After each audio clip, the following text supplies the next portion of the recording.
Eu acho que no microfone vai estar aberto.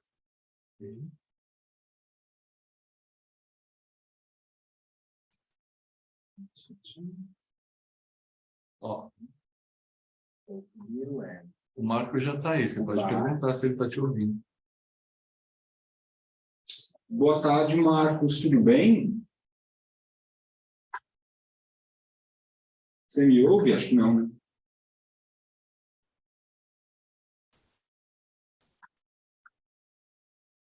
Marcos?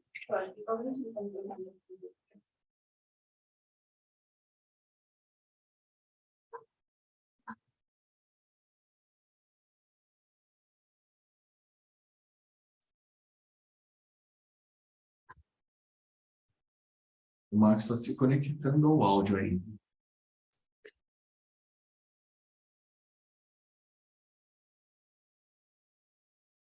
Eu não consigo acessar a reunião por aqui, sem que eu acessei por aqui. Não consegue mesmo. Isso não vai dar. Você quer o meu login? Aí você acessa dois? Era mais para segurança e porque... Qual foi o meu login aí? Para a gente ter... Você. Oi, Marcos. Você tá E ouvindo você bem? tem um perfil visual.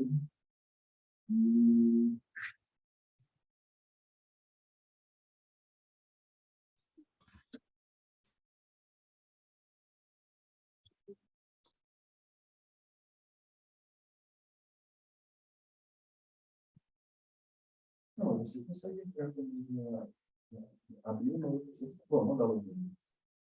Nossa, dica aí, importante. Não é nenhum segredo, não é banco, né? Não dá para transferir dinheiro. É mesmo? Você é mesmo do banco? 084. 084. É se for a mesma loja que do banco, não é bom. 50.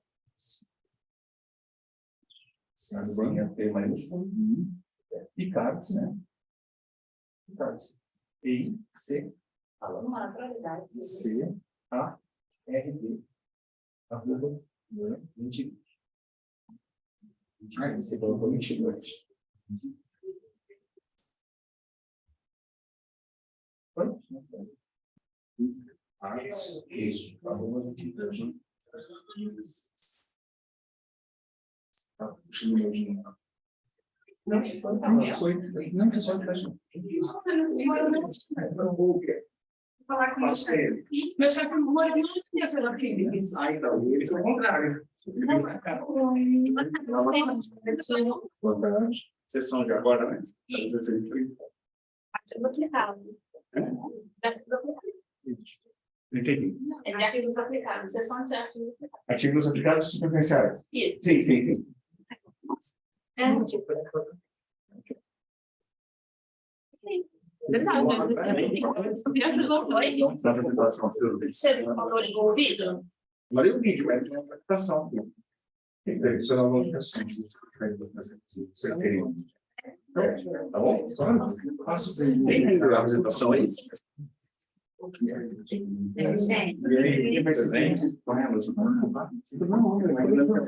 Ah, legal, obrigado.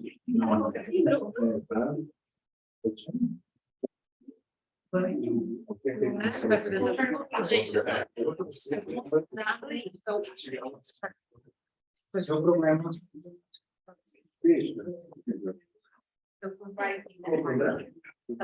Como assim? Tudo bem. Não, não vou. Você me ouve, Marcos? 7714. Sim, estou escutando. Vamos ser sete matérias. Sim. Marcos, fala alguma coisa para a gente testar o seu som? Estou falando aqui, vocês estão me ouvindo? Ah, não sei. Só um teste. Ó, 45. Está me ouvindo?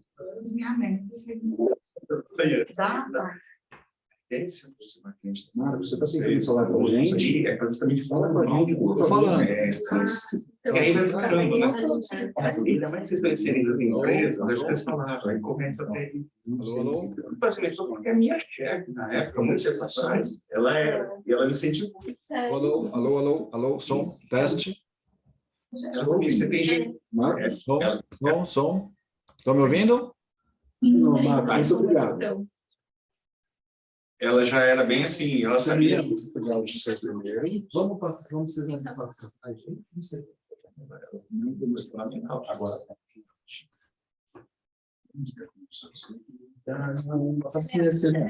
Desculpa. E depois também, quando fez o doutorado, estava em outra empresa também apoiava. Mas eu estava numa empresa, ela era dinamarquesa, os caras, é a cultura deles. É a cultura. As pessoas. Eles não gostam. Eles gostam por isso que É japonês, né? o tema da ação que apoia para.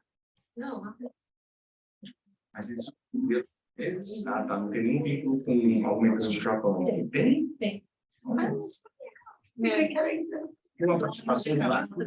Tem participação de alguém de lá? Alguém do Japão tem participação no Petro? Tem. Ah, é? Tem um esquema assim, de holding, assim. Ele vive no Japão também. Muitos da festa dele.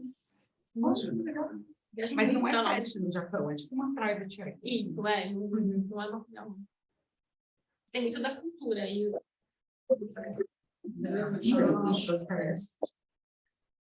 Na FPM tem centro de relações de asiáticas. Olha só. É. Eles estudam a vendas. Eu pinto um motivo.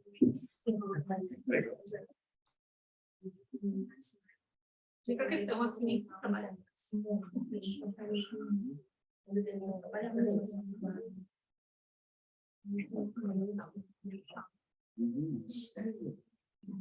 Eu tenho uma empresa que eu trabalho, é japonesa também. Eu percebo também que eles também não são de emoção, né? Assim, mas sensibilizar eles é difícil. São bravos e tal, aí... Ah, não, tudo bem, isso faz sentido, vou fazer, isso aqui, faz aqui, isso tem muito que a ver. Eles têm uma questão E... Ah, então... Deixa eu falar. Mas assim, nunca tá bom. Nunca tá preparado. Então você não pode ter muito tempo. Ah, não, é. Sim, mesmo. Ai, tem condição para isso.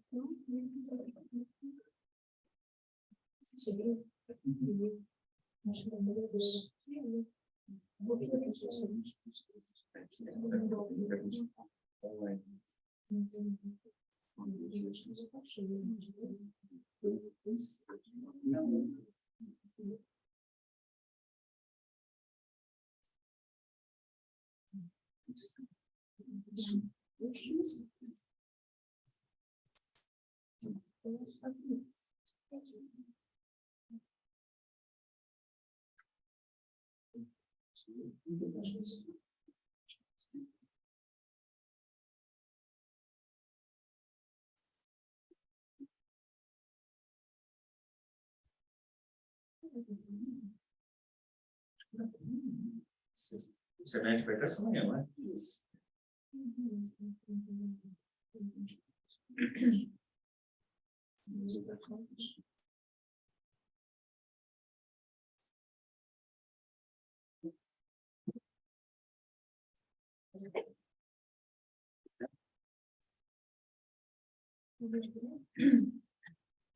Gente, boa tarde, tudo bem? Bem-vindos à nossa sessão de arte, meu nome é Caísa, o Daniel, a gente está responsável por deixar mais organizado, debater, moderar as apresentações. A nossa ordem de artigos, a gente vai começar com propostas para identificação de problemas organizacionais relevantes para a pesquisa e compras no Brasil. Depois a gente vai para a capacidade de atendimento de um barem restaurante frente às mudanças na pandemia de Covid-19. E a gente vai finalizar com a inteligência comportamental como elemento de fomento aos resultados das cadeias de suprimentos.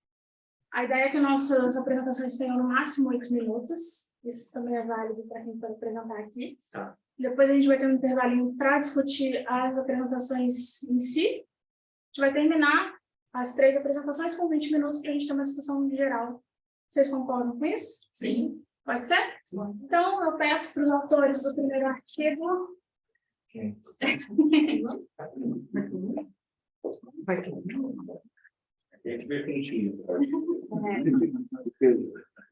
De todo mundo. Veio todo mundo, só não veio o professor Fábio ali. Pode começar? Tá. Aqui é o seguinte, esse artigo ele foi elaborado porque o Centro Internacional de Estudos em Compras é uma iniciativa da FIA e da FEA para estudar essa função compras nas empresas. Então, para mudar o slide aqui... De nosso nível. Sim. Obrigado. Acho que De baixo, passa, os meios, beleza. Aí baixo em cima, a gente consegue. Tá. Então, assim, o que acontece aqui? Nos últimos anos que de 95 até agora, foi crescendo muito a produção científica sobre a função de compras. Então, de compras B2B, empresas com empresas, tá? E isso vem crescendo muito na comunidade internacional. Mas já no caso aqui, se a gente olhar aqui também, o mapa dos países que mais produzem, o Brasil não aparece. Então, predomina os Estados Unidos, depois vem aqui China, e tem aqui uma grande parte dos países europeus, que na verdade a Europa é o maior centro fomentador de pesquisa nessa área. E temos, junto com uma área que não é muito estudada no Brasil, tem os desafios aqui também, Há condições de trabalho para desenvolver pesquisa nesse tema, já tem dificuldade nos outros, Há baixa interação de pesquisadores, não existe um network de pesquisadores, e também aliada com as organizações incentivando estudos nisso.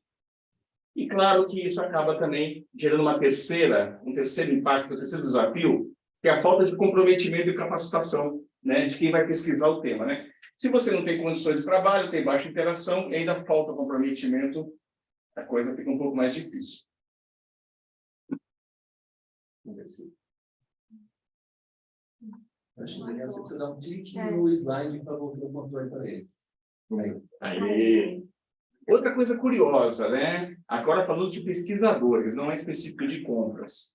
Mas, nesses países aqui, Coreia, Japão, Estados Unidos, 7% dos pesquisadores são universidades. Aqui no Brasil, 66% são universidades. E lá fora, há muita cooperação entre empresa e universidade. Por isso, você tem 70% dos pesquisadores em empresas, e aqui é baixo, 26%. E aí nós vamos dar uma olhada, dentro da área de administração, quais que são os estudos, as linhas de pesquisa, ofertadas nos programas de mestrado e doutorado. A gente não identifica compras como uma linha de pesquisa ofertada pelas instituições de ensino superior que tem mestrado e doutorado. Na engenharia de produção, a outra área que a gente procurou, administração e engenharia de produção, vamos dar uma olhada. É a mesma coisa também. Você tem aqui várias linhas de pesquisas oferecidas pelos programas de mestrado e doutorado, mas não aparece compras. Compras sempre é encaixada num tema, entra em supply chain, entra em operações, mas não tem uma linha dedicada para isso. Bom, aí o que acontece? Aí eu aqui do lado do CIEC, do Centro de Estudos e Compras aqui da FIA, a gente criou o centro para poder aumentar a produção e a pesquisa nesse tema, e a FIA tem o programa de mestrado profissional, Aqui estão as 3 mestrandas aqui, que estão fazendo mestrado lá. E nós, nessa interação da CIEC com a FIA, as 3 são profissionais de compras, e nós fizemos a pesquisa com elas. Tá? Aí quem vai. Então, pode continuar.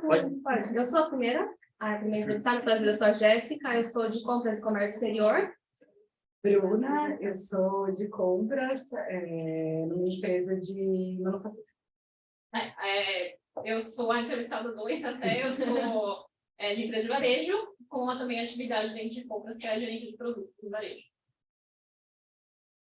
Bom, aqui já falando um pouco da questão dos resultados que a pesquisa trouxe, a primeira coisa que fica clara é sobre a deficiência que a gente tem da matéria, mesmo do assunto de compras dentro do Brasil e do que a gente pode tá expandindo, Que, na verdade, foi o que nós fomos buscar e que a gente não encontrou especificamente matérias e assuntos que abordassem a questão de compras. Aqui até a gente colocou algumas referências que não há o interesse das empresas pela pesquisa científica, a gente vê bastante essa dificuldade, e não há essa pesquisa em caráter aplicativo. Então, a gente não encontrou realmente que a gente pudesse nos ajudar no nosso dia a dia. E como não há esse interesse das empresas, cabe ao pesquisador buscar esse conhecimento. Então, nenhuma de nós aqui está pela empresa buscando isso. A gente está como indivíduos buscando esse conhecimento a fim de levá-lo para a empresa. Não tem essa contrapartida como a gente vê nas outras áreas, que a empresa contrata alguém para desenvolver um trabalho dentro da universidade. E aí, com isso, o que a gente quer, né? Levar para as companhias uma compra mais estratégica, com metodologias, com processos, que é o que a gente não vê em muitas empresas. E quando a gente está na empresa, a gente vê que muitos profissionais até sabem negociar. Só que como você consegue agregar valor para o seu stakeholder? Então, a ideia da gente buscar essas ferramentas e esses estudos é para levar para as empresas esses processos.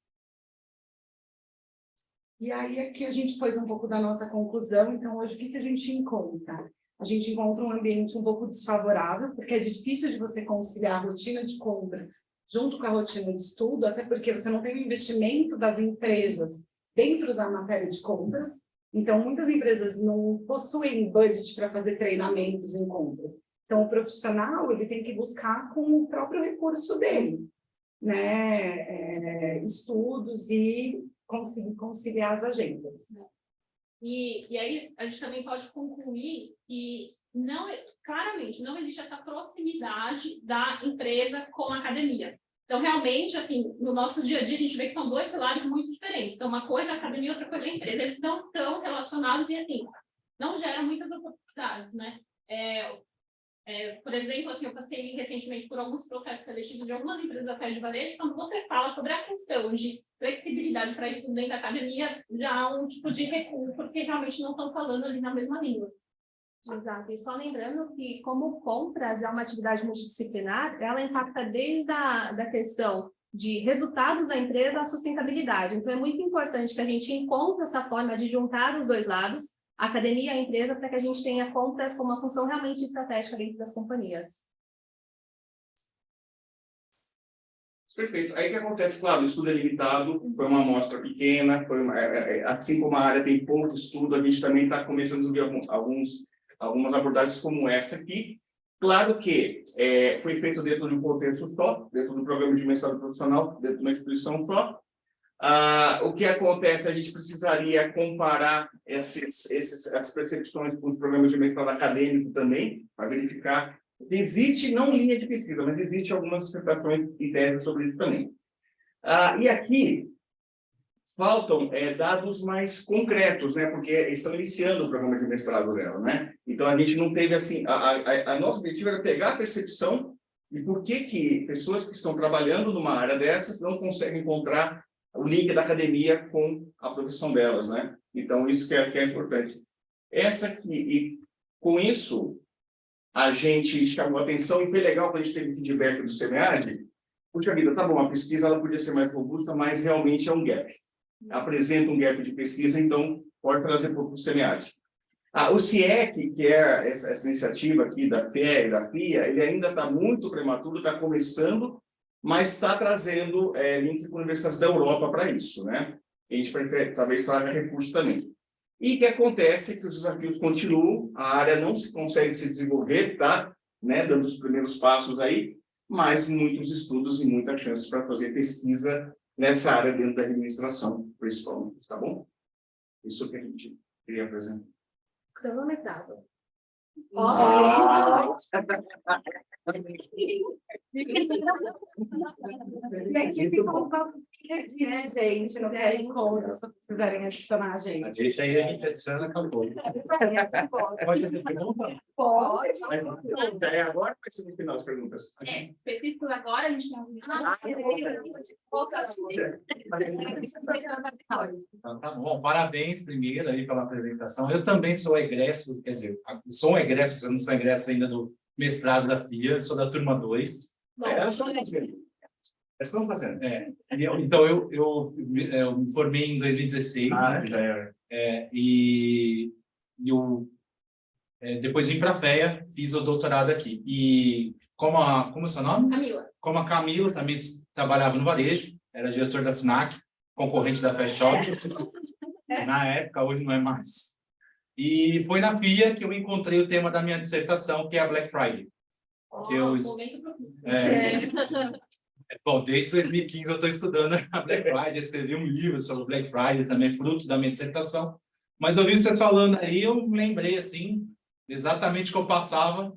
Agora eu estou na área da educação, então eu migrei para... Eu acho que o Daniel falou de você, numa aula. Provável. Trabalho de Black Friday que você fez na dissertação. Sou o único louco que fez isso. Sou o único maluco que fez isso, então provavelmente deve ter sido eu. Mas eles deram desconto de 50% da Não, foi tudo pela metade do dobro. Não, brincadeira. E assim, eu enfrentei um pouco disso que vocês falaram também. Tinha bastante contato com empresas de varejo, então minha pesquisa, inicialmente, né, foi com varejistas, então eu fui justamente ver a dificuldade, por que o varejista não conseguia vender direito, o que tinha essa história da tudo pela metade do dobro. E aí eu concluí em 2016, defendi, né, e tal, e aí eu fui para pesquisar consumidor. Aí vim para a FE, entrei em 2018, concluí em 2021. Agora não estou atuando, ainda assim, ministro, às vezes, todo final de ano eu ministro alguma palestra, alguma coisa sobre o tema da Black Friday, porque eu trabalhei 20 anos no varejo, então eu tenho contato ainda, faço alguns treinamentos esporádicos, mas eu estou na área da educação, né? Fui para a coordenação de curso, recentemente agora assumi a pró-reitoria de uma instituição de ensino, mas a gente, no programa de mestrado profissional, a gente encontra todas essas dificuldades que eu ia dizer. Vocês estão de parabéns de ter a coragem de trazer aqui. Eu também, meu primeiro artigo, eu trouxe para o SEMEAD, hoje eu olho para ele e falo, nossa, como ele era assim, amador, vamos dizer assim. Mas Fábio, né? Gustavo, desculpa. Você comentou, né, que acho que é a oportunidade de vir, de expor, né, ver que tem um gap de discussão. Então, vocês estão de parabéns pela iniciativa aí, né? E eu me coloco também à disposição depois de vocês aí, vou me conectar com vocês aí. Qualquer ajuda que vocês precisarem aí nessa batalha aí, né? Tanto quanto na confecção da dissertação, como também no contato aí, né? Para poder efetivar a pesquisa. Então, desejo boa sorte para vocês aí, sucesso e parabéns pela coragem. Obrigada. Obrigado. Se eu puder comentar uma coisa, eu achei bastante inusitado os objetos de pesquisa estarem presentes. Acho que foi alguma coisa bem diferente que eu já vi assim, em congressos. E eu acho que, por mais que a gente possa comentar sobre a gente pode ter um certo rigor assim, sobre os envolvidos nesse tipo de pesquisa, por ser uma pesquisa de um caráter quase exploratório, né, que vocês estão tentando desvendar os porquês de algumas coisas acontecerem ou não acontecerem, acho bastante positiva a presença de vocês. Então, parabéns. Tive por isso, por essa atitude também. Eu vejo a atitude de vocês como quase em caráter de denúncia. Soa até mais como uma forma de chamar a atenção para um fenômeno que ainda não está explorado pela academia, eventualmente até dizer os porquês disso acontecer. Tentou ser explorado no artigo, mas às vezes podem ser trabalhados com outras fontes, eventualmente até os coordenadores dos cursos de pós-graduação possam dar alguma explicação dos motivos pelos quais esses cursos específicos da contas não existiram.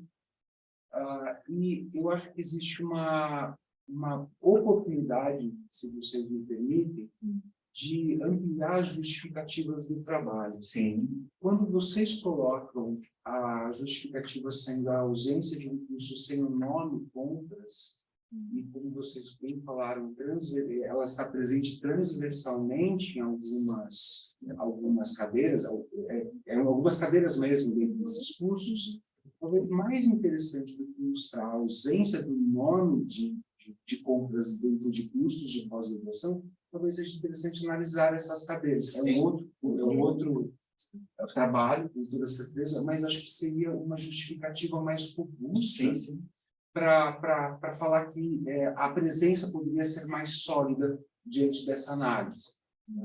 Apenas pelos nomes, eu vejo que uma área de vendas, uma empresa que é uma área grande, presente em quase todas as empresas, Mas também não tem um curso ali que eu verifiquei, né, do pescador. Parece marketing, né? E vai em marketing também. E talvez seja o mesmo tipo de fenômeno que vocês citaram. Por exemplo, no supply chain tem alguma coisa de compras, ou não tem e poderia ter. Mas para isso vocês teriam que descer pelo nível das cadeiras, né? E uma coisa interessante do trabalho é que eu observei algumas justificativas do trabalho no final, né? Então, talvez dar uma olhada sobre onde estão alguns elementos desse artigo para justamente colocá-los no lugar correto e, às vezes, ter essas justificativas mais teóricas e menos operacionais e menos logo no começo. Tá? E eu tenho uma pergunta para vocês com relação à ausência de artigos que vocês procuraram. Eu verifiquei que vocês localizaram poucos artigos com relação a compras, no exterior é muito mais. Eu tive a curiosidade de entrar no buscador e procurar supply chain, sobre compras, né? Área de compras, eu pesquisei. Eu achei 17 mil artigos. Obviamente, eu não entrei em nenhum.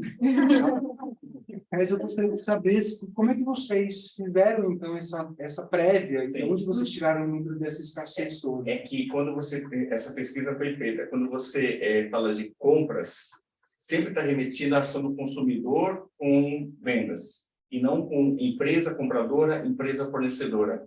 É esse o gap que tem. Se estuda muito a relação do comportamento do consumidor ao hábito de compra dele. Mas quando falo de compras que tem de B2B, empresa para empresa, aí é que a coisa... É o mesmo termo usado no... É o mesmo termo. Isso até, lá fora, eles criaram, tem purchasing, que é compras, tem procurement, que criaram para distinguir o campo de purchasing e procurement.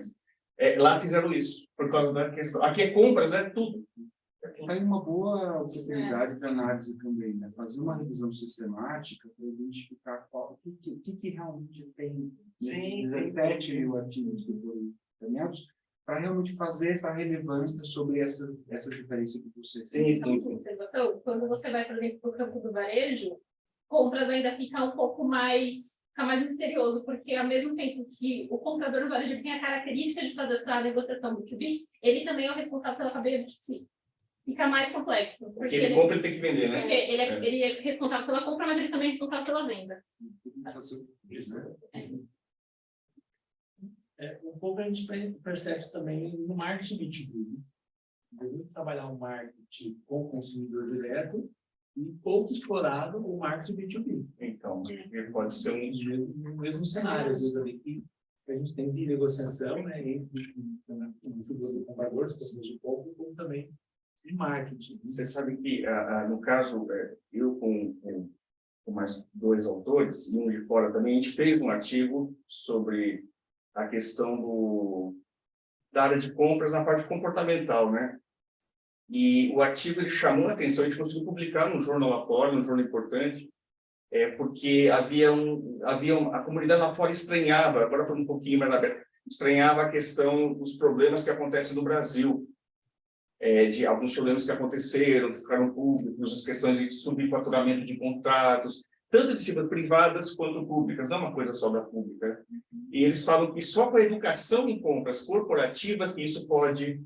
Aqui existe também, só que a educação ajuda a minimizar essa questão. Então, o que eles falam? Os profissionais, como não existe uma faculdade de compras, não se formam compradores, isso já causa um gap na faculdade, né? Então, a pessoa vai para o mercado de trabalho, cai numa área e não tem uma base acadêmica ou não teve educação para isso. Então, eles falam, olha, o futuro é desenvolver educação aí, que é o que aconteceu lá 30 anos atrás. Gente, mandei cortar. Estou sofrendo aqui, mas a gente precisa. Não, claro. Então, a gente pode voltar. Excelente. Não sei de todos os artigos. Perfeito. Valeu. Obrigada. Parabéns.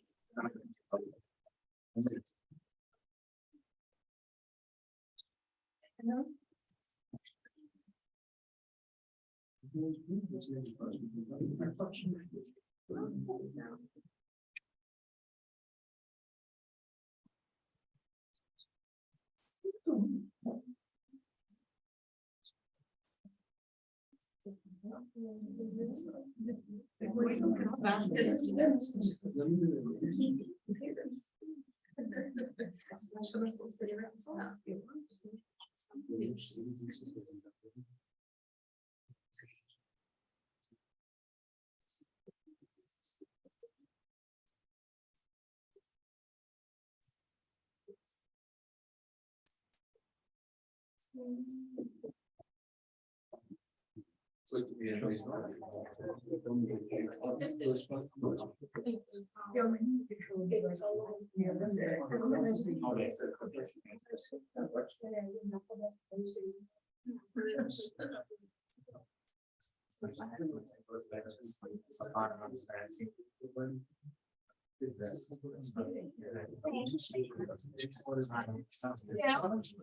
Eu comecei em 2015 lá.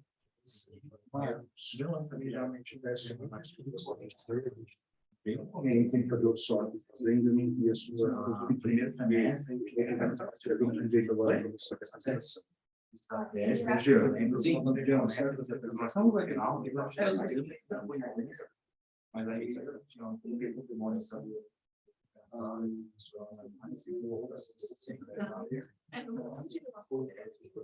Aí acho que foi tão foi mesmo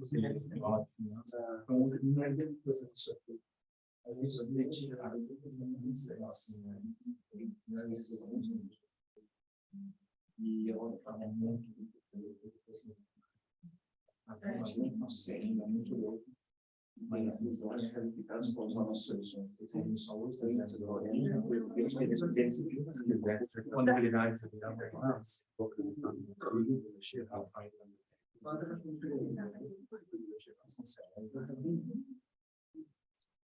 É, os 8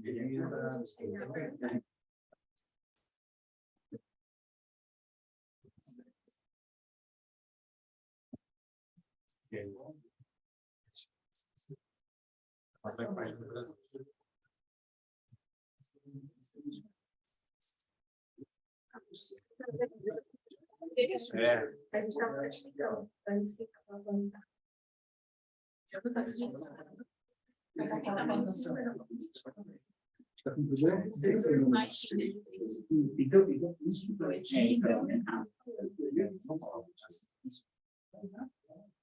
Então, isso então.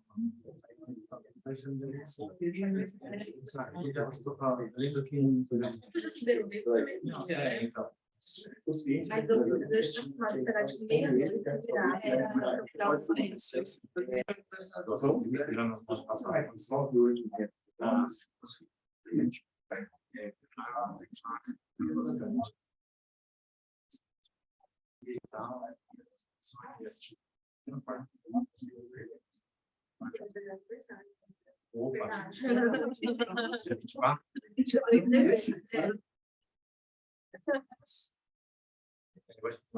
Isso vai acontecer vai crescer, mas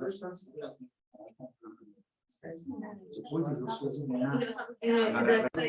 Exato.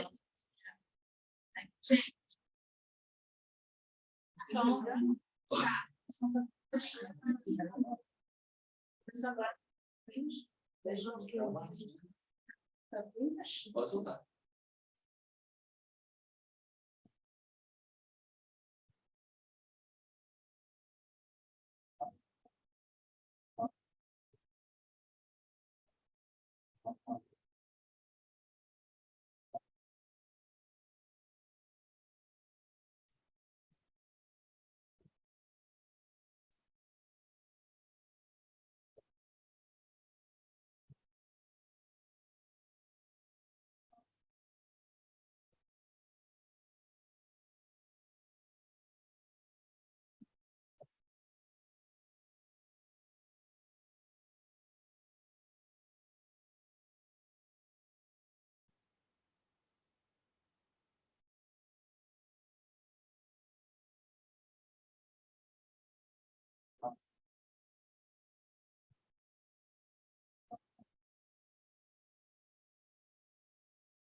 Tem um botão de retomar compartilhamento.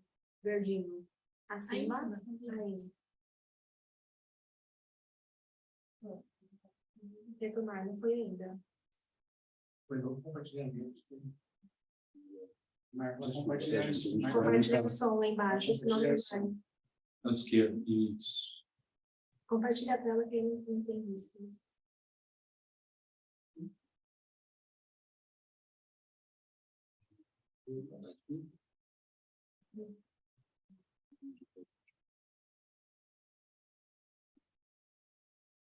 Um pouco, gente. Pode.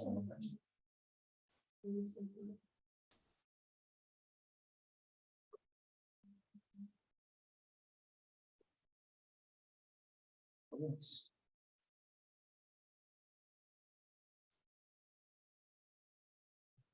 Aí.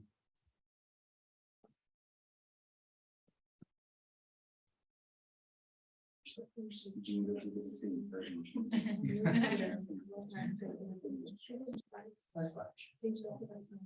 É. Agora apareceu uma imagem para mim.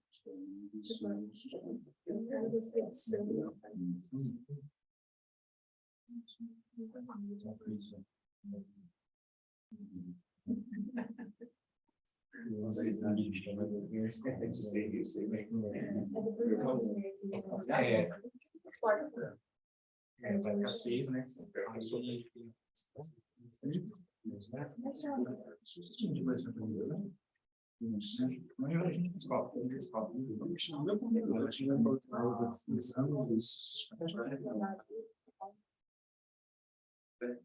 Pode ser. De um bar e restaurante frente às mudanças da pandemia de Covid. Eles têm uma longa viagem pela frente. Esse ano, eu vou apresentar o trabalho intitulado A Capacidade de Atendimento de um bar e restaurante frente às mudanças da pandemia de Covid-19, uma análise por meio de simulação de eventos discretos, desenvolvido pelos autores Ulisses Assis, Jean Domingos e Cristiano da Veiga. Este trabalho foi desenvolvido no setor de bares e restaurantes, que apesar de tradicional, tem sofrido mudanças profundas no intuito de melhorar o atendimento aos clientes. E nessa fase que passamos da pandemia do Covid-19, os desafios foram ainda maiores. A competição cada vez mais acirrada orienta os gestores para serviços que ofereçam uma experiência completa ao consumidor. Assim, este estudo tem como objetivo verificar o desempenho em relação ao atendimento de um bar e restaurante, considerando o cenário de crise sanitária severa, por meio da simulação computacional de evento discreto. O restaurante tem sua operação dentro de um clube de grande porte na cidade de Uberlândia. Este trabalho teve como base teórica referências acerca do desempenho operacional em serviço e sobre simulação de eventos discretos. Algumas citações, como de Avelino, detalham características de serviços em bares e restaurantes, destacando que, como serviço, há simultaneidade de entrega e consumo e um conjunto de elementos intangíveis envolvidos, o que dificulta o processo de padronização, apesar do esforço que deve haver para manter a qualidade e a identidade. Conforme Correia e Caon, 2002, bens e serviços precisam ser analisados como um todo. Este conjunto resulta na presença do consumidor e uma experiência prática envolvendo o psicológico e o emocional. Todos os fluxos que envolvem a operação são formados predominantemente por pessoas, de um lado os clientes e do outro os funcionários, diferentemente do que acontece em setores manufatureiros. Correia e Caon apontam que alguns indicadores como flexibilidade, acessibilidade, tempo e qualidade de atendimento de entrega, custos, entre outros, podem ser considerados para avaliar a performance de serviços. Já nos estudos referentes à simulação, observamos que alguns autores destacam a simulação como uma ferramenta aplicada em processos inovadores e também para apoiar a tomada de decisões de reestruturação e mudanças de operações.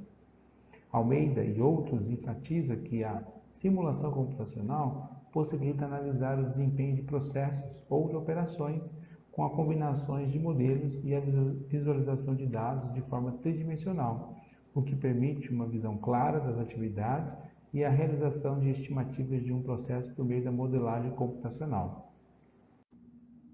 Em relação ao método, Este trabalho trata de um estudo de caso e pode ser caracterizado de natureza aplicada e descritiva, com abordagem quantitativa, pois se trata de uma simulação de eventos discretos em que apresenta um modelo construído a partir de um sistema real.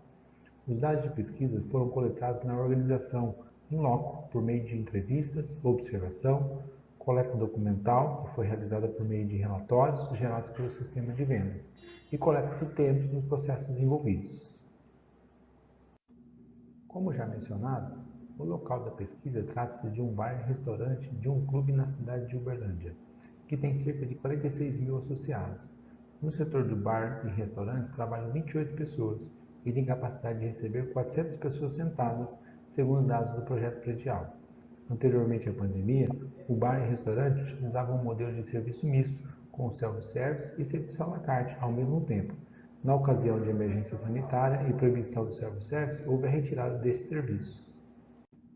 A coleta e o tratamento dos dados foi realizada utilizando o cronômetro e dados do sistema de informação da empresa. As ferramentas utilizadas foram o Software Expert 20 e o FlexSync versão 2020. Foram coletados dados referentes ao tempo entre chegadas de clientes, tempo de intervalo entre pedidos, tempo de processamento de alimentos e de bebidas. No modelo construído, foram considerados para análise somente os produtos de nível A, da classificação ABC, dado a grande variedade existente e uma forte concentração em menor variedade dos produtos de maior consumo. Neste slide, pode-se observar o layout desenvolvido no software de simulação. Podemos observar a entrada e saída dos restaurantes destacadas pelas portas, o arranjo das mesas distribuídos com maior distanciamento e os recursos que representam o bar e a cozinha. A partir da coleta e tratamento dos dados, foi possível definir as distribuições de probabilidade das variáveis utilizadas no modelo.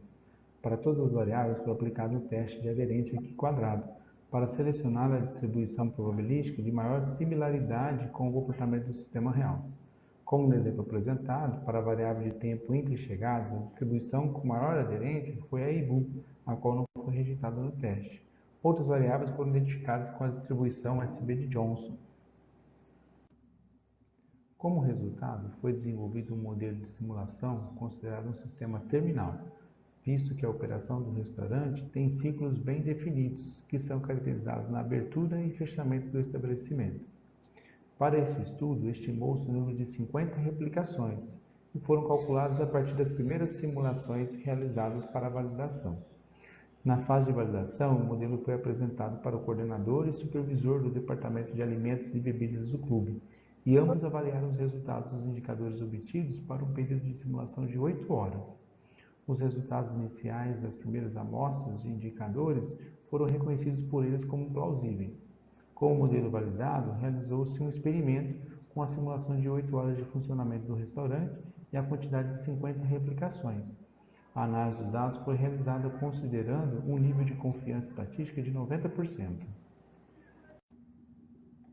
Neste gráfico, observamos o tempo de espera na fila do restaurante. Para o experimento realizado com 50 replicações, obteve um valor médio de 1.430 segundos, aproximadamente 24 minutos, e um desvio padrão no intervalo de confiança de 137 segundos. Aqui, observamos a quantidade de pedidos processados pela cozinha e pelo bar.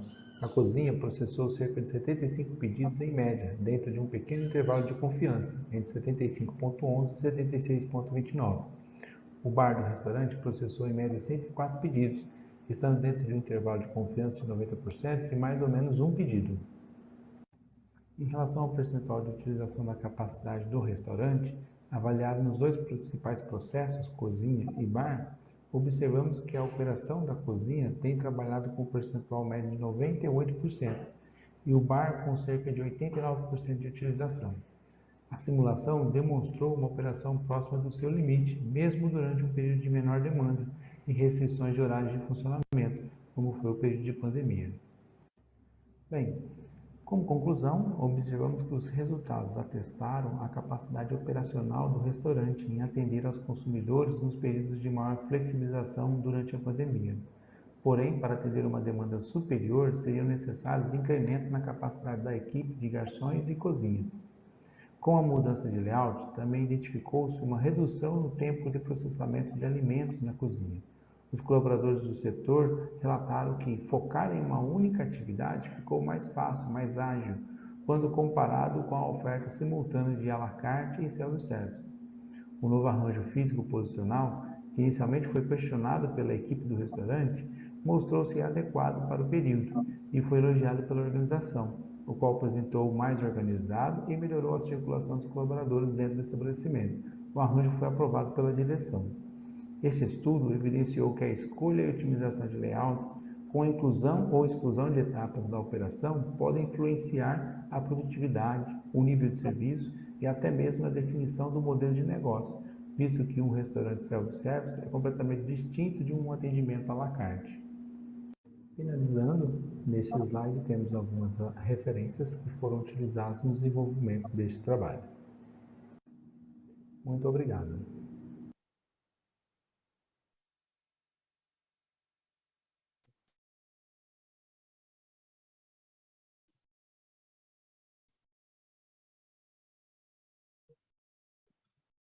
A sua apresentação, dos serviços técnicos, mas acho que deu para a gente ouvir, né? Alguém tem alguma dúvida, alguma coisa em fato? Tudo bem? Tudo bom?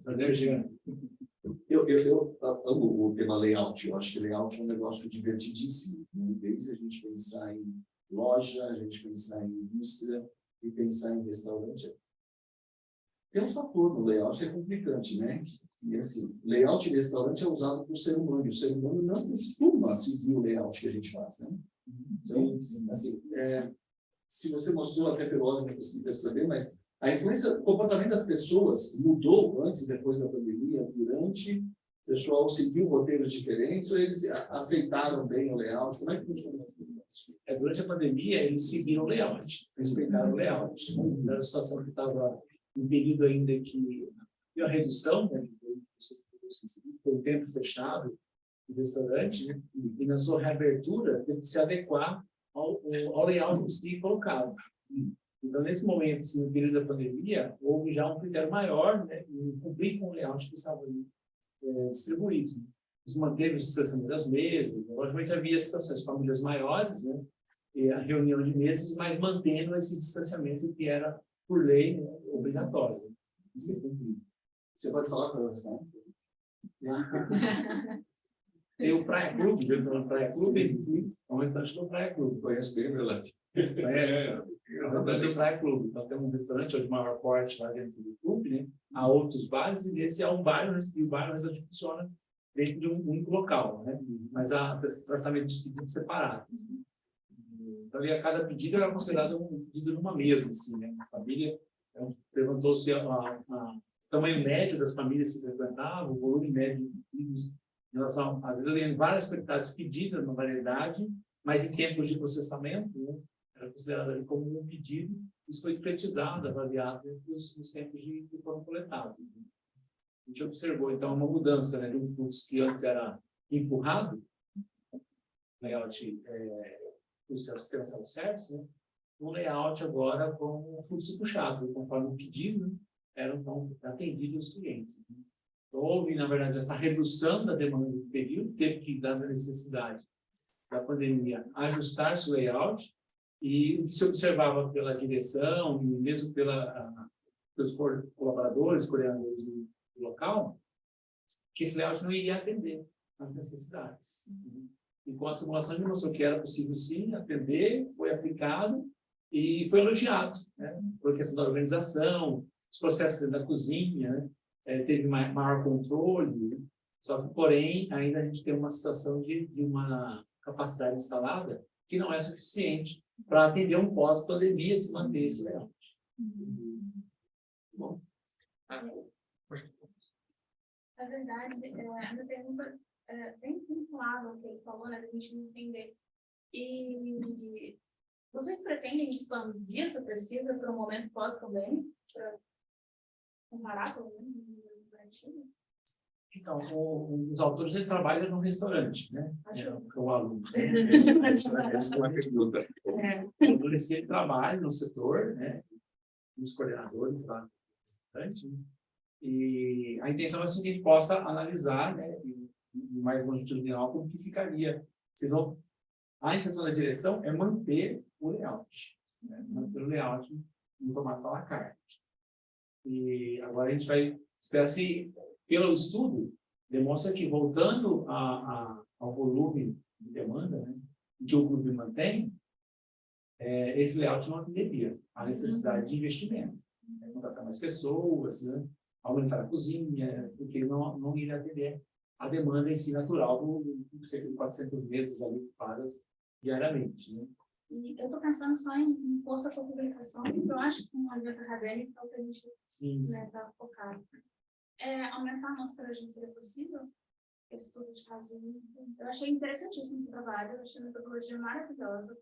Gostaria de ter a atividade para desenvolver um trabalho como o seu, mas a amostra única, talvez a gente pudesse, se possível, claro, não tentando tomar uma amostra de conveniência, como falou do trabalho. Mas será que seria possível um estudo de caso múltiplo? Ou então uma expansão temporal para uma comparação? Sim. É possível, assim, com outros restaurantes, né? Esse todo o trabalho de coleta, preparação, né? Porque a simulação exige isso, mas é possível comparar. Sim. A partir do levantamento.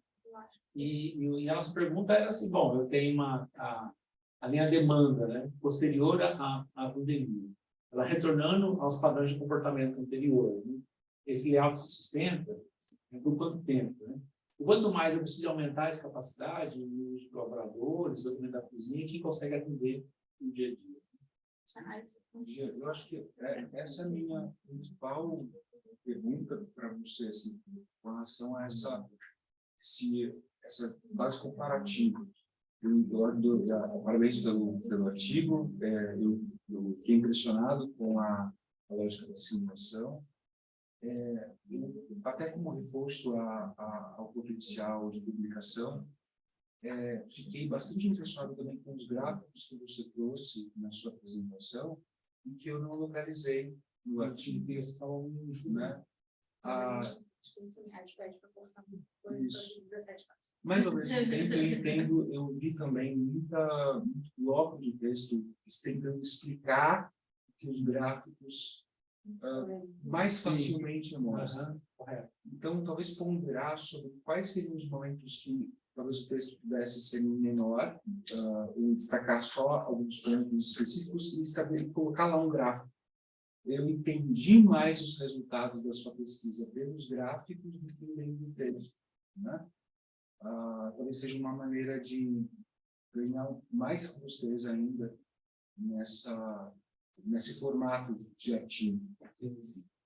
E a outra coisa, com certeza, seria trabalhar o aspecto comparativo de dois momentos específicos. Você falou que existia uma demanda já identificada prévia da Covid, obviamente a demanda mudou nesse momento, e comparativamente a demanda inicial, a pré-Covid, o layout alguma coisa precisa ser feita. No fluxo do texto, obviamente, depois de ver a sua apresentação, eu consigo entender isso perfeitamente, mas ao ler isso não ficou tão claro, né? Talvez fazer, se por acaso for expandido, fazer essa base comparativa de dois momentos e estabelecer que já existe um parâmetro de consumo ali, de volume que precisa, que mudou, e que esse volume que está sendo mapeado para esse futuro que você projeta e que precisaria de mais recursos para ser atendido eventualmente. Fascinante. A proposta inicial é um trabalho de conclusão de curso, e a proposta era ele trabalhar os dois layouts, fazer o layout anterior no sistema à la carte, os históricos que tinha de sistema, e o novo layout que estava sendo proposto. Um trabalho de conclusão de curso de graduação. Que bacana. É um desafio fazer uma simulação dessa. Envolve um aluno do curso de administração, não tem essa disciplina no curso, ele tem todo esse aprendizado. Ele dá a entender a simulação, o que é construir um modelo, né, essa representação do sistema real, né? Então, tem esses desafios para o aluno ter que trabalhar. Né? E o aluno é quem? Desculpa. O Ulisses, tá. Primeiro autor lá. Tá bom. E você foi o orientador dele? O orientador. Que bacana. Então, assim, faltou tempo, né? Cumprir, né? Todos os cronogramas para entrega. Só isso dá um artigo, a jornada do Ulisses já dá um artigo. Conseguiu fazer tudo isso, né? E você entender a ferramenta, entender a polêmica. É bastante usado. Tem muito trabalho, tem que ter análise. Está lá no ponto, registrando tempo, trabalho. Depois ainda validar estatisticamente qual as funções probabilísticas que representam aquilo. Então, foi um trabalho interessante, sim, pelo caso também, um restaurante, a gente vê simulações sobre restaurantes, né? Mais de manufatura, né? Não servia, serviço, mas a proposta em si era ter o layout à la carte e o layout em serviços e comparar. Eu acho que o artigo já deveria fazer como entrada para o mestrado, para esse aluno. Continuar desenvolvendo, não sei se... Só um comentário, assim, falou bastante da questão do layout e me fez lembrar um estudo que a gente acabou de passar, que era do próprio McDonald's.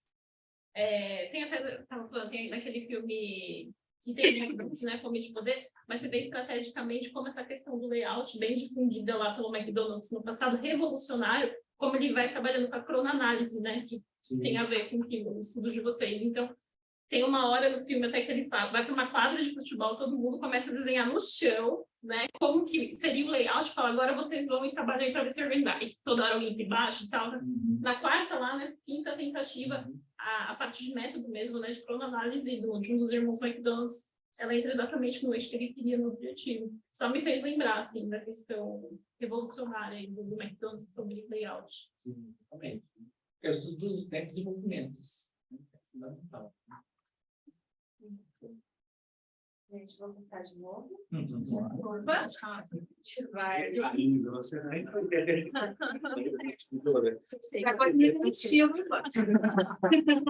Por favor, não. Se a gente olhar bem de perto, o restaurante ele se parece mais com uma indústria do que outra coisa. Isso apareceu. Bom, gente, boa tarde.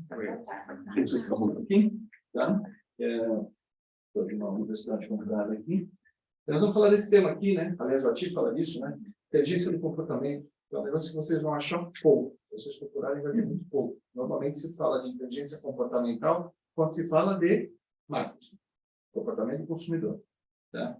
Mas, dentro da empresa, a gente tem a inteligência comportamental, que é adotar comportamentos conscientes como uma ferramenta importante para a composição de cadeia de suprimento. Então, em 7 minutos, eu quero mostrar isso para você. Você dá aquele clique, por favor, para a gente poder andar? Aí, beleza. Tá? Bom, não vamos dar aula sobre gestão de cadeia de suprimento aqui, mas supply chain é uma coisa que está, quando a gente vai estudar, está lá na mão de todo mundo, né? O modelão mais clássico aqui, com todas as intervenções, etc. O que interessa para a gente? Essas linhas aqui, ó, são as linhas de intersecção. Então, você tem contrato, você tem governança, você tem uma série de coisas. Mas, no dia a dia, a gente estava conversando para ali agora, é o telefone que resolve, é o olho no olho que resolve, é o comportamento que resolve. E por incrível que pareça, aqui abaixo da linha do Equador, que nós somos latinos, né, o comportamento decide até se eu gosto ou não daquela empresa, se eu quero fazer negócio com ela ou não. E o mais importante, se ela me traz credibilidade ou não. Então, esses comportamentos observáveis aqui estão ligados a isso.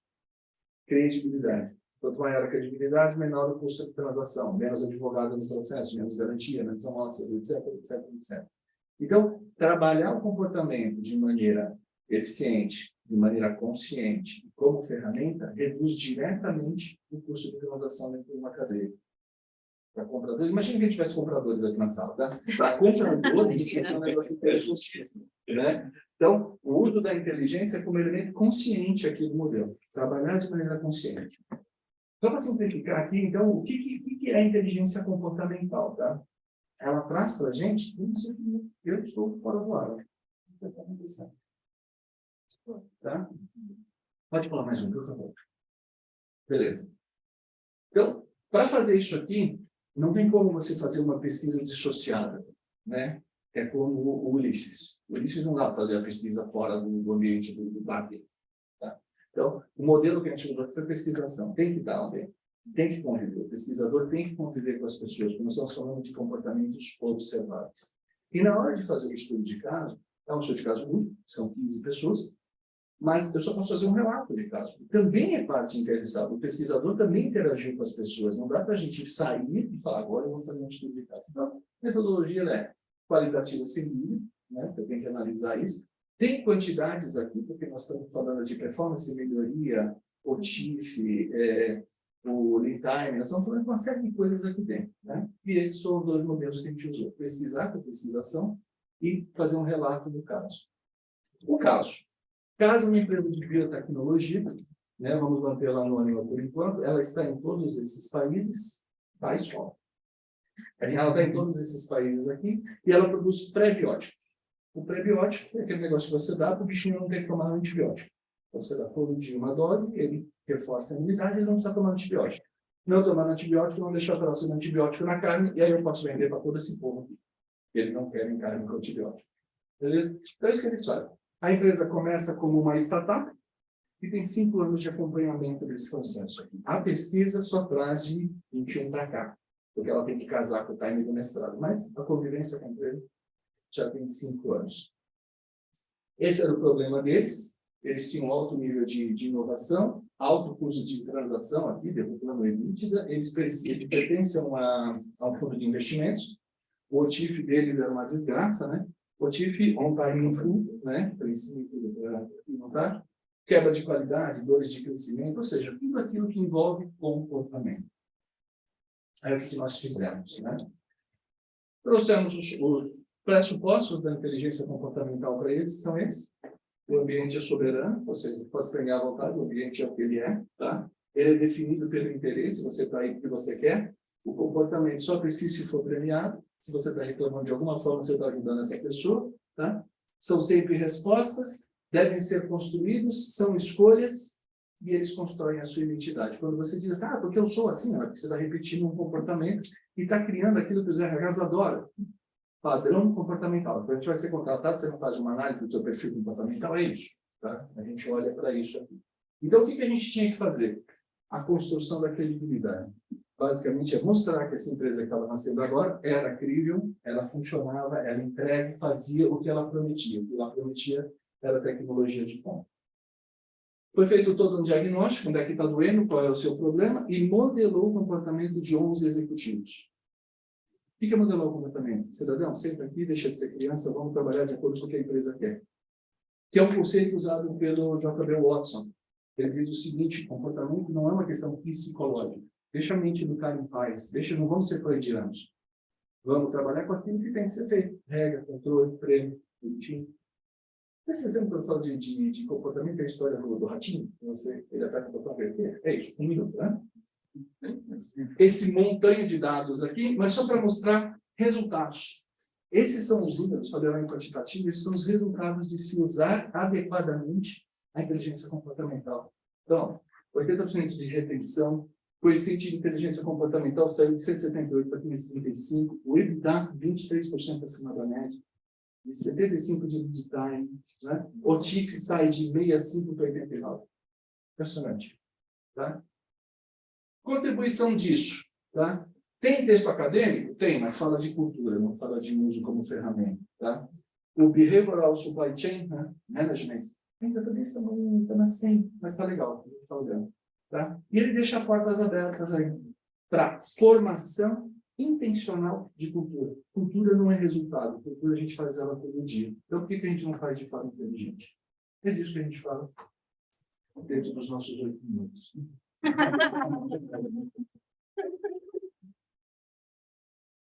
Obrigado. Perguntas, bombardeios, tem que ser feito. Não respondo isso. Eu tenho uma pergunta, à vontade. Parabéns mesmo pelo seu artigo.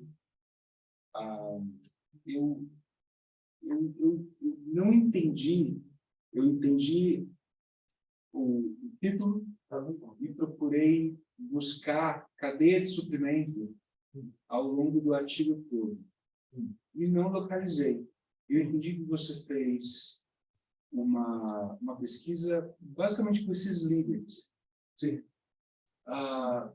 por que você considera que esse artigo está relativo à cadeia de suprimento?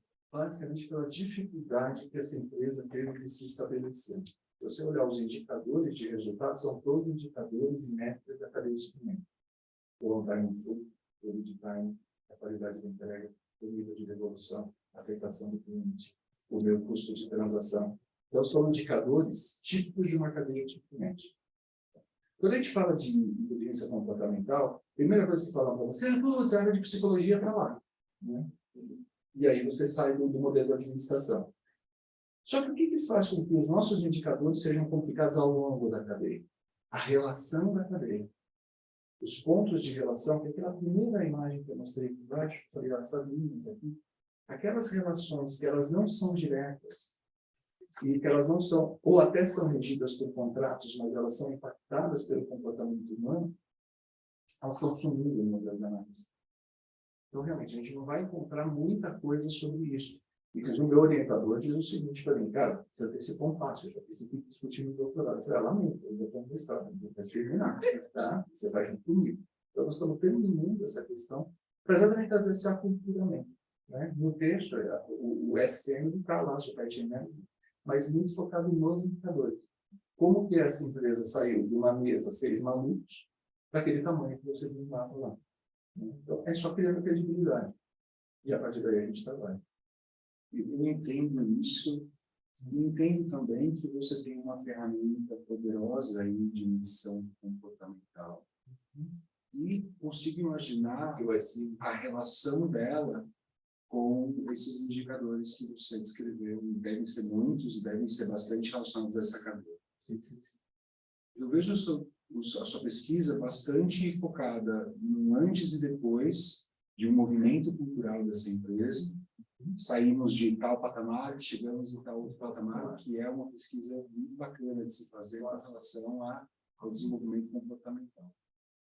Mas, como sugestão, eu diria que seria possível conectar esses resultados ou os itens específicos relacionados ao QIC aos próprios indicadores. Esse é o trabalho que está em andamento agora. Né? Esse aqui é um work in progress. Né? Esse é o trabalho que a gente está desmontando agora. Assim, quando eu falo de on-time input, vamos falar de on-time input.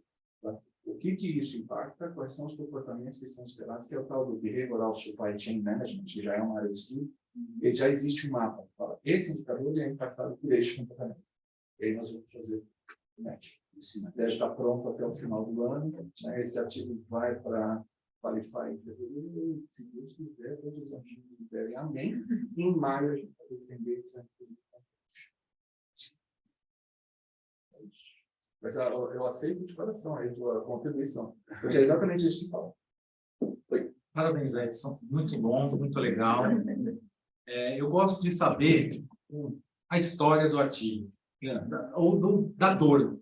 Né? Eu queria que você contasse para nós de onde veio essa dor de você pesquisar. Eu achei bem interessante o seu início, né? Que você falou assim, de observar o comportamento, né? Que é o olho no olho, o aperto de mão, a reputação. Né? Eu queria saber de onde veio a dor de você pesquisar esse tema. Cuidado da porta que você abre, que sai um monte de coisa. Mas não tem como falar da história do artigo sem colocar um pouquinho quem sou eu. Tá? É isso aí que a gente quer ouvir. Você já pode ver que eu sou um pouquinho mais experiente, né? E na minha vida pregressa, eu fui diretor da IBM, fui diretor da Academia do Brasil, fui vice-presidente da Cimentos do México, e a minha especialidade é fusão e aquisição. Então, esse é o meu grande negócio. Eu tenho uma empresa de fusão e aquisição. A gente gerencia na minha Os fundos de investimento me contratam para dizer o seguinte: comprei uma empresa. Vai lá e analisa aquela diretoria para mim, vê se aquele povo presta com o que eu tenho que demitir e o que eu tenho que manter. Então, esse é um trabalho muito ligado a comportamento. Muito ligado a comportamento. E eu estou falando de coisas tão diferentes, está na moda agora Catar, né? Mas tão diferentes como Catar e Bolívia. Né? Então, você viajar para esses lugares. Olha, você passou uma vergonha nada, de andar de mão com árabe, não tenho da Paulista, depois eu conto essa história no meu. Mas o behaviorismo sempre foi uma coisa que me chamou muita atenção. E eu gosto desse tema. Existe um livro no mercado chamado Inteligência Comportamental, que é deste pessoal. Então, assim, eu gosto muito desse assunto. E aí eu comecei a pesquisar, ok, como é que a gente leva isso para a prática? Como é que a gente tira daquele nicho da psicologia? E eu sempre pensei muito como o Watson. O Watson fala, cara, não tem que pensar psicologia, não é da cabeça para dentro. Né? Comportamento é uma coisa observável, é uma coisa que treina, é uma coisa que você faz. A sua mãe mudou o seu comportamento. Então, assim, se é resultado, por que não fazer como ferramenta? Então, olha, aqui, nesta empresa, para essa operação, para esse trabalho, eu quero que o comportamento seja esse. E esse é um trabalho que eu venho fazendo com os fundos de investimento, inclusive o fundo que é dono dessa empresa. Aí, quando surgiu a oportunidade, vamos fazer mestrado, lembra que eu comentei com o meu filho que tem 6 anos? Sabe que botou pilha? Vai fazer mestrado. Tá, não tem nada fazer da vida mesmo, vamos fazer mestrado. Tá? E aí, apresentar o pré-projeto, me surgiu a ideia, por que não juntar A com B? Então, eu vou mostrar efetivamente que bons comportamentos, devidamente montados, alinhados e conscientes, impactam o meu estado da companhia. Foi isso. E o projeto ele já vinha caminhando. O que eu tive que fazer foi me afastar um pouquinho para poder ter contribuição e fazer o projeto. E nessa empresa. Assim que o atual CEO hoje, presidente do conselho, assim que ele assumiu a empresa, eu mandei uma mensagem para ele. Quanto tempo vai demorar para você ver que você fez besteira? Ele respondeu, já vi. Reunião com você segunda às 10. E foi assim que eu fui parar nessa empresa. Ele falou, tá aqui, ó, compramos esse negócio, tem esse mundo de gente aí, cada um pensa de um jeito, com todo respeito ao mundo acadêmico, está cheio de vaca sagrada aqui dentro, você não sabe jogar junto. Você consegue moldar o comportamento deles? Vai deixar comigo. E foi assim que a gente começou a trabalhar. Sim.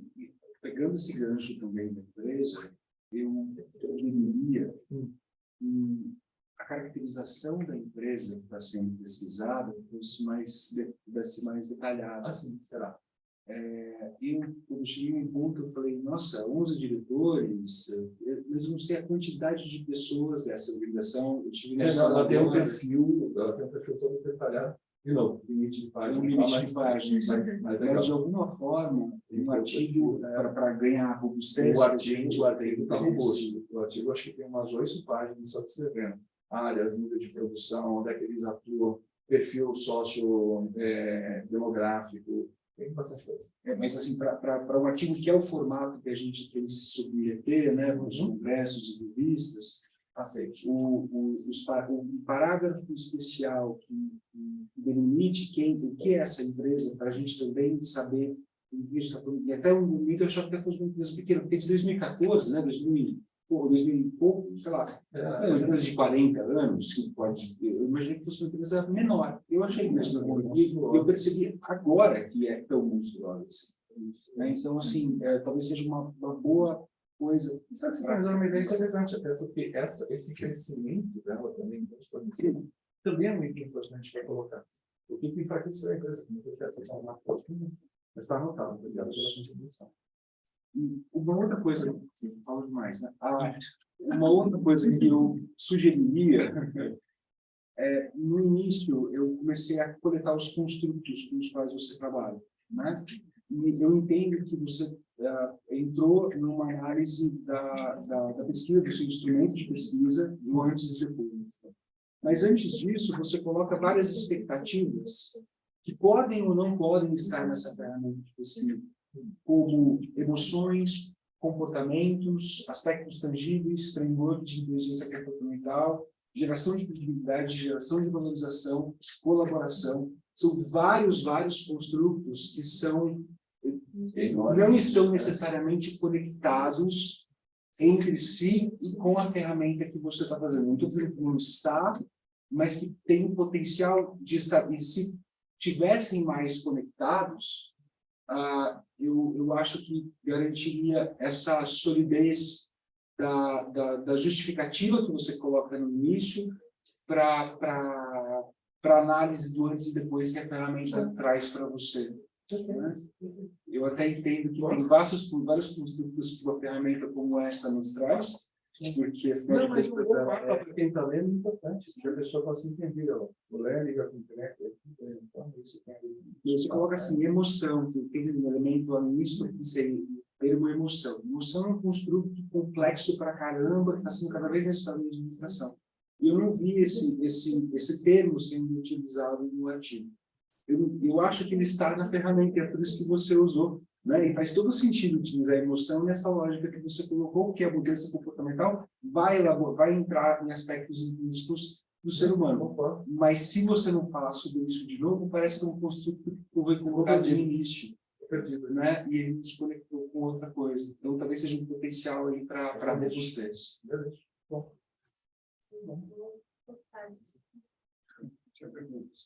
Então, mas agora a gente vai ter uma discussão sobre todos os artigos, então pode trazer alguma dúvida.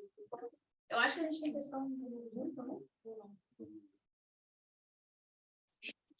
Quero agradecer, obviamente, os todos. Ótimo. Achei a apresentação de vocês maravilhosa. Nunca tinha visto no congresso.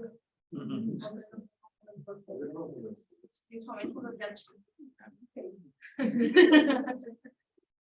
E abro para a discussão, para quem tiver dúvidas, algo para acrescentar sobre. Mas para a gente ouvir todos os trabalhos e a gente tem insight para acrescentar. Não, com certeza, o que o Edson acabou de apresentar, relacionado ao tema que a gente está estudando, que é compras, é algo assim. Quando eu vi lá o Behavioral Supply Chain, eu fiquei, porque você pegou o modelo de Lambert, que é lá o início do Supply Chain, né, que é a Bíblia, né? Aí trouxe isso para o Testamento. Né? E sempre o Supply Chain foi considerado uma área extremamente quantitativa, tangível. E ele mostrou a intangibilidade que existe mesmo. Compras, com certeza. Né? Então, essa questão de...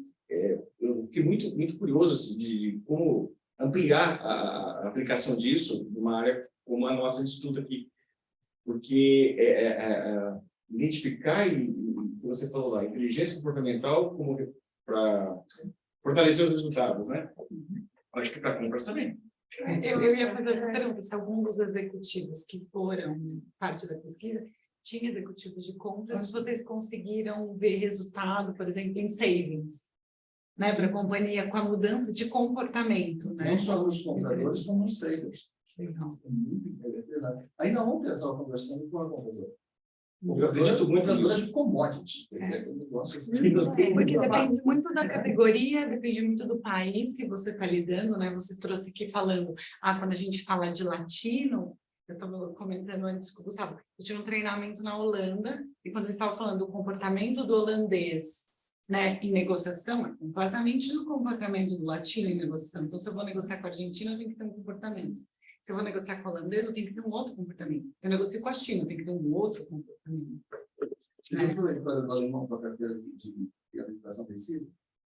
É um vídeo da internet, e assim, as pessoas falando, né, que aqui no Brasil existe uma penalidade. Se você for pego com a carteira vencida, você pode ir preso. E aí a pessoa vira para o alemão e pergunta, né, o que acontece na Alemanha se for preso? Não acontece. Não, mas o que acontece se por acaso? Não acontece. Não, mas eu estou criando uma hipótese, o cara ficou nervoso. Isso não acontece. Né? Não pode ver, acabou. E é isso a diferença do comportamento latino. Eu estava aqui balançando a cabeça porque eu sou a pessoa responsável por desenvolvimento de fornecedores e eu tenho que passar uma semana com a galera do Equador para eles gostarem da gente. Porque o meu produto é um mineral, não é uma commodity, mas é um mineral e as minas geralmente são familiares, é uma mina de um produto raro e tal.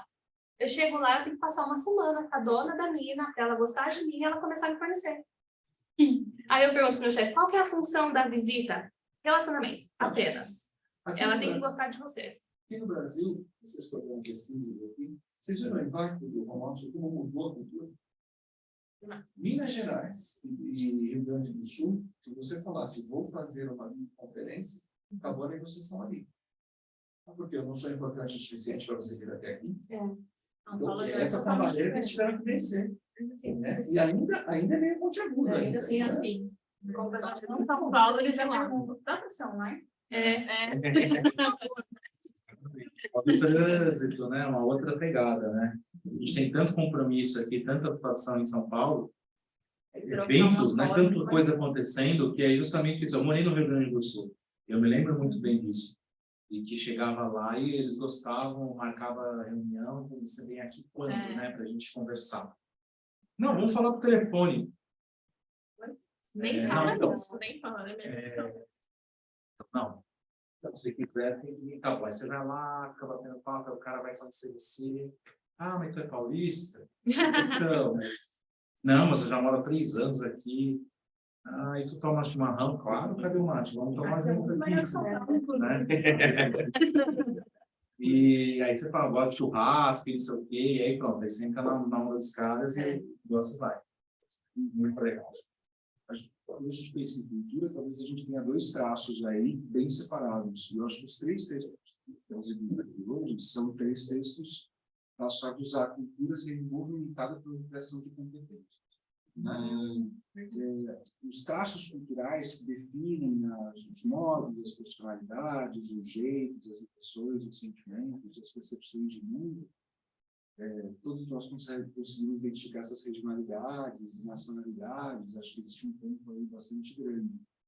E a contribuição específica de vocês, que eu não tinha feito ainda essa relação tão forte, ouvindo agora vocês falando, é justamente a necessidade de ampliação das competências em determinado aspecto para a movimentação de alguma coisa que incomoda ou alguma coisa que precisa mexer para atingir um determinado nível de eficiência, né? Aí a gente ainda está falando de cultura, mesmo falando de competências comportamentais, né? E talvez seja algo que une de forma inusitada os 3 artigos de hoje. Você sabe que eu queria fazer um complemento lógico, puxando para uma área que eu consigo falar aqui diante de você. Cultura, eu tenho uma definição simples de cultura, que é cultura é repetição espontânea de comportamento. Quando um grupo espontaneamente repete aquele comportamento, formou a cultura daquele grupo. Bom, né? Só que tem um ponto a mais. Comportamento também é confundido com identidade. Eu sou o que eu faço. Né? Então, assim, se eu faço isso constantemente, eu vou fazer um teste agora, você qualquer um, passa a mão no telefone e liga para alguém, faz a seguinte pergunta: como é que estão as coisas? Ele vai falar de trabalho e ele vai reclamar. Bom, o que a gente faz acaba virando a nossa identidade. Como se aquilo que viesse depois do arroba fosse o nosso sobrenome. E aí, quando você vem, muda um layout, quando você vem, cria uma nova área, né? Quando você muda o que o cara faz, ele sente como se você estivesse tentando mudar como ele é. E é independente do país. Isso dói.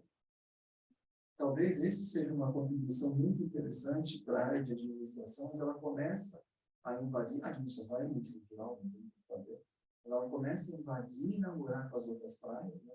Peraí, tem mais coisa aqui para a gente discutir. Né? Então, não é só a governança, não é só o contato, não é só o indicador, não é só o controle. Tem algumas zonas cinzas aqui que a gente ainda precisa trabalhar. E eventos como esse, que aliás agora eu me vi aqui, Deus parabéns de vocês dois. Realmente. E eventos como esse que permite a gente compartilhar no mundo pequenininho, mas é muito legal. Não, sim, não, a maneira como foi conduzido foi muito bacana. Geralmente você vai nas sessões, é aquele protocolozinho, né? Mas agradeço bastante pela interação. Mesmo com milhão da parte. Mas era necessário também. Só tem uma coisa que eu odeio mais que a placa, que são compradores. Mas Tem restaurantes também, né? Restaurante eu costumo gostar bastante. Feed, aí eu não sei. Em relação a compras, né? É compras públicas.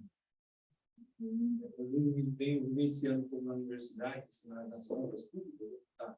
Ali atuando ali um pouco na gestão, e a negociação, né, a forma como ocorre, hoje, principalmente na área de TI, eu tenho atuado na área de TI, né, muitos normativos vêm saindo, né, para esses processos de compra, na área de TI, as IEs e as ações dela, tem trazido uma burocracia tão grande.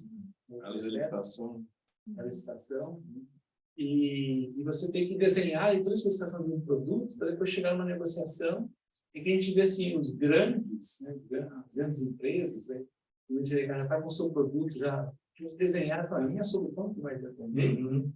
Eles conhecem todo o sistema, como funciona, sim, e mesmo assim a gente tem todo um processo, né, que quer garantir uma licitação e que traz uma oportunidade para uma compra melhor do serviço público, né, e ela não garante isso, o processo. Então, às vezes, ali o pequeno, né, tem até a percentual da empresária para fornecendo seu produto, eles já sabem que, durante o processo, todo o desenho da especificação feita, né, critério de avaliação, esses vão ser desclassificados.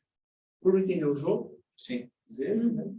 E os grandes que entendem o jogo, eles já sabem, vou ficar guardando. Então, abriu o pregão, estou lá, entrega a minha cotação, está aqui toda a minha documentação, eu fico quieto, esperando. Fico vendo os que estão ali se aventurando, aqueles que estão tentando ganhar espaço, brigando, e no final, quando estou desclassificando, então, bom, eu tenho um produto e eu coloco um preço máximo que está no pregão. Então, assim, a negociação para ter uma compra, às vezes, ali, um retorno financeiro, assim, um custo menor para a instituição, acabam sendo garantidos pelo processo. Da mesma forma que isso aí, literatura a gente é pouco relacionada à discussão, tem um pouco mais na administração pública, mas a gente vê pouco o aprofundamento dessa negociação. Você é lá de Berlândia, né? Não. Hoje eu moro em Berlândia, tenho 7 anos, mas eu sou do interior de São Paulo. Sim, porque em 2017, a CERIG, que é a empresa de energia que é pública, né? A ANEEL tem um programa de incentivo para pesquisa e desenvolvimento, que as empresas são obrigadas a investir 0,5% do lucro delas em P&D. Isso é a ANEEL criou isso. E a CERIG abriu um edital em 2017, e um dos temas que ela botou foi a gestão dos fornecedores. Ela estava buscando alguma forma de tentar acertar esse processo, ou então escapar desse processo viciado, vamos dizer assim, né? Foi um programa de P&D de 2 anos que fizeram lá, sabe? Mas eu participei desse projeto. É muito difícil mesmo você contornar. Do mesmo jeito que tem coisas muito justas na lei, tem coisas que acabam jogando contra um resultado melhor até para a sociedade. Então, é uma boa discussão, as compras públicas. Lá fora também, eles separam muito bem as pesquisas das compras públicas das privadas. Então, tem linhas de pesquisas enormes lá fora, mas aqui não tem mesmo. Menos do que na iniciativa privada. Mas é um ponto, compras públicas é um ponto uma área muito rica para poder contribuir. É um exemplo claro de como a falta de confiança aumenta o custo de gestão. Você vai botando especificação. É tanta desconfiança que ele tem que fechar tanta porta, né? E fecha, e adianta, fecha todas as portas, daqui a pouco entra um Boeing pela janela. Não tem o que fazer. Eu tive um dos nossos clientes que decretaram lá, não. Você não pode fazer projetos acima de $1 milhão lá fora. Mas tinha um projeto de $20 milhões que virava um programa com 18 programas. Você tem um projeto. E toca a vida. E estava claro, estava na vista de todo mundo lá, né? Que um projeto, cadê o outro, cadê o outro. Aquilo tudo era um grande projeto. Mas passava. Para contornar a regra. Criatividade dele. Comportamento. É que eu estou pensando também que tem todos os 3 artigos, são artigos que têm uma transversalidade muito grande. Né? E é muito fácil embarcar gente, a quantidade de assuntos que eles estão falando, os campos de assuntos, a gente foi de cultura para layout, para comportamento, para eficiência. Cada um desses campos é um cara sentado numa cadeira de café.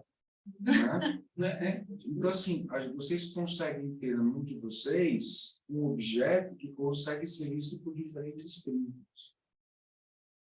A escolha de um dos prismas é difícil, por mais que tenha outros em volta, mas ele é fundamental também para ganhar esse foco que a academia exige. Né? Por mais que eu entendo que a universidade profissional tenha aí beba muito da realidade mais cotidiana aí das empresas, a parte acadêmica ela requer, né, essa exigência menos plural e mais focada. Né? E a escolha de uma desses caminhos talvez seja um ponto importante para os temas que vocês estão sabendo, não para os artigos específicos, porque os artigos estão bem focados. Mas é fácil falar de outra coisa, né? Exatamente. É fácil, facílimo falar de outra coisa. Não é só fácil, como é divertido. Sim. Não, teu foco é mais graça. Por conta disso, hoje eu dou aula na PUC do Rio Grande, na PUC aqui de São Paulo, e mais umas 2 universidades que eu não estou tentando falar. Mas eu dou aula para ele. E é assim, você manter o foco, é mais graça. Porque voa mesmo. Então, o que você faz? Você tem 2 cursos. Você tem o curso acadêmico, que é dentro da sala, com todas as regras, e tem o do bar. A gente faz outro curso lá no bar, né? A gente fala de tudo, fala de tudo. Inclusive, a sugestão que o nosso amigo Ulisses atravessa a rua, vai lá no HD Pop Bar, ele vai ver como é que se coloca 500 pessoas dentro de um layout que funciona. Funciona e ninguém esbarra em ninguém. Mas eu concordo em gênero e grau que você está falando. É muito complexo. É disciplina. Não é à toa que chama disciplina. Mas é mais uma contribuição que você deu, porque elas estão no mestrado profissional e a gente sente a questão de definir muito bem o corte do tema e tal. Esse é por causa do quê? Porque elas têm muita prática e vivência. Sim. Então, aquela questão, elas já sabem o problema, já sabem qual é a questão. Mas tem que se reeducar para buscar os conceitos para que possa construir as dissertações da nossa fala por experiência própria, né? Pegar o tema e seguir. Eu também desafio mestrado. Aliás, como assim? Dá um feedback lá também. Que legal. Dá um feedback para você, que você deu várias contribuições, eu adorei, obrigado. É só que o meu orientador, às vezes, ele fecha no microfone. Ele fala, você vai calar a boca do ouvinte. Você não deixa ele falar. É importantíssimo. Legislação. Legislação. Quem fecha no microfone, vai ser que vai calar a boca do ouvinte. Não tem jeito. Educação. E a gente aprende a ouvir. Tem. E é legal você falar isso, porque a gente está aprendendo a escrever. Porque eu falo que se escrever e-mail, eu conseguisse escrever dissertação, estaria ótimo, mas não, porque a gente escreve um monte de e-mail, tipo, a gente faz um monte de apresentação em bullets, e quando a gente vai para escrever a tese, a gente fica olhando e fala assim, meu Deus, eu não sei fazer uma redação. Então, assim, a gente está reaprendendo a escrever, a ter foco, porque no mundo profissional, a gente faz tudo em bullets. Pelo menos, né? Ao contrário, também é muito complicado. Entrar na academia, focado em escrever tudo que pode, desenvolver, não sei. Para escrever um e-mail focado, é um sofrimento, gente. É complicado. Eu imagino que deve ser a recíproca verdadeira, né? Deve ser difícil você conseguir ser sucinto, né? Num e-mail, assim. Tem uma frase do Machado de Assis, uma das cartas dele, que essa assim: meu amigo, desculpe o tamanho da carta, a gente tem que escrever menos. Quando você está sem tempo, você vai.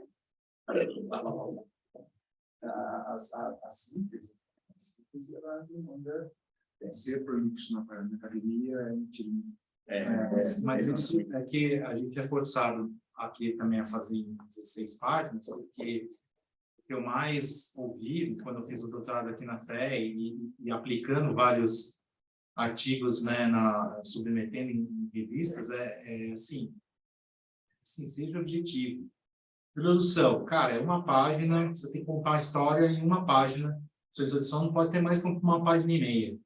Não adianta você ficar contando um monte de história, depois repetir tudo isso na fundamentação teórica de novo. Então, é ser conciso e mostrar a ideia mesmo, usando referência, usando, seja o que for, você tem que ser bastante objetivo. Pois o tempo das teses, que tem 300 páginas. Hoje, ninguém tem mais tempo para isso. E as teses, hoje em dia, muitas delas são apresentadas em formato de 3 artigos, né? E que isso, nossa, dá um outro dinamismo, e são aplicáveis. São 3 artigos, geralmente você consegue submeter os 3, publicar os 3, né? Às vezes tem momentos diferentes, né? Tem até a sua maturidade mesmo, mas você consegue. Então, não é essa história de que a academia era prolixa, né? Cara, isso...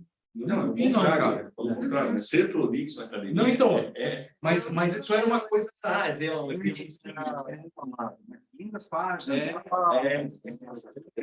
só tem, a minha teve 480, nossa, a minha teve 500. E o orientador fala assim, ó, avalia a primeira tese quando um lado da outra, pesando. Assim. O meu orientador, na faculdade de economia, o meu orientador, ele pegava assim, tinha que entregar em papel, né? Ele pegava e fazia assim. Não, volta lá. Então, Mas você vê que no mundo corporativo, como para a gente até ficar mais simples, porque muitas empresas, assim, é 5 slides. Eu vejo muito isso, assim. Meu CEO é 5 slides. Se passar disso, ele manda voltar, cancela a reunião e fala... 8 minutos, é nosso desafio de apresentar em 8 minutos. Para vocês treinar, exatamente. A realidade Essa etapa anterior, E outra, né? Também a quantidade de trabalhos nos últimos anos, né? Isso que o Edson falou. Os nossos professores aqui, né? Pega lá, você teve aula com o Mazon também, né? O Mazon conta da dissertação dele, da tese dele na década de 70 lá e tudo mais. Ele conta e mostra, ele levou na sala de aula para a gente ver e tudo mais. Era assim, era um negócio que você tinha que dizer, e eram poucas coisas que você desenvolvia. Os artigos, né, da década de 80 tinham 30 páginas, né, artigos seminais. Só que é isso, a partir dos anos 2000, com a China entrando, começou a ter um monte de publicação, então ninguém dá conta de ler. Tudo eletrônico, né? Você consegue acessar. Antes os caras tinham que, as bibliotecas tinham que comprar as revistas, assinavam as revistas, vinham impressas. Então, assim, mudou demais, né? Mudou tudo. Um pequeno case para vocês, 2 minutinhos. Aqui, como eu trabalho com fusão e aquisição, os compradores estão aqui, mas as empresas estão em todo lugar do mundo. Fazer reunião com fuso horário é uma desgraça. Então, a gente fez o seguinte modelinho para uma das investidas. Eu tenho uma reunião para fazer. Essa reunião é informativa, não convoco mais ninguém. Você vai sentar, você vai fazer um PowerPoint falado, você vai usar um visual studio, qualquer coisa, vai gravar para a reunião, vai mandar para todo mundo, e as pessoas têm 36 ou 48 horas para te mandar questionamentos. Bom, esse é o modelo de reunião informativo. Tomada de decisão, mesma coisa. Estou te mandando, se o assunto for extenso, um vídeo, se for curto, o corpo do e embaixo qual é a decisão que precisa ser tomada. E aqui tem um link para você acessar um Google Forms e dar a sua opinião. Com isso, a gente resolveu o problema de reunião e fuso horário quebrado. Então, quando se reúne, a gente se reúne uma vez cada 2 meses, tal, não sei o quê, já é um horário tranquilo, num ponto de meio, que não vai matar ninguém, de 2 horas da noite, né? Realmente está mudando, o processo está mudando. Não. Você é maestria. Muito obrigado. Quero agradecer a vocês pelo tempo. Peço que não esqueçam de avaliar a sessão no sistema de avaliação. E até amanhã, para quem voltar. E continuem acompanhando o SEMEAD. Ano que vem espero ver todos vocês de novo. E é isso. Vocês sabem a premiação lá dos artigos? Mas no nosso